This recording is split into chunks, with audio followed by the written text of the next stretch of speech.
સમય સાથે બદલાવું અથવા અપગ્રેડ કરવું બહુ જરૂરી છે દોસ્ત. નહીં તો સમય તમને બદલી નાખશે અને તમારું રિપ્લેસમેન્ટ દુનિયા સામે મૂકી દેશે. સમજાવું કેવી રીતે? રેસ્ટોરન્ટનું ઉદાહરણ લઈ લો. આજથી 25 વર્ષ પહેલા પંજાબી ફૂડ ટ્રેન્ડિંગમાં હતું. પછી સાઉથ ઇન્ડિયન આવ્યું, પછી ઇટાલિયન આવ્યું, પછી મેક્સિકન આવ્યું અને કોરિયન આવ્યું. જે રેસ્ટોરન્ટ પોતાની જાતને બદલી ના શકી એ બધી બંધ થઈ ગઈ. બે વસ્તુ ખાસ ધ્યાનમાં રાખવા જેવી છે દોસ્ત. પહેલી, એક એવી યુએસપી પ્રોડક્ટ તૈયાર કરો જેની આસપાસ તમારી દુનિયા ફરતી રહેવી જોઈએ.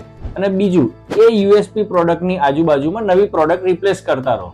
ઉદાહરણ તરીકે હેવમોરના ચણાપુરી અને ઓનેસ્ટના ભાજી પાઉં એ એમની યુએસપી છે અને એમની આજુબાજુ એમની પ્રોડક્ટ ફર્યા કરતી હોય છે. સાહેબ, દુનિયાના દરેક બિઝનેસમાં આ નિયમ લાગુ પડે છે. તમારા બિઝનેસમાં શું છે એ તમારે શોધવાનું. બાપા સીતારામ.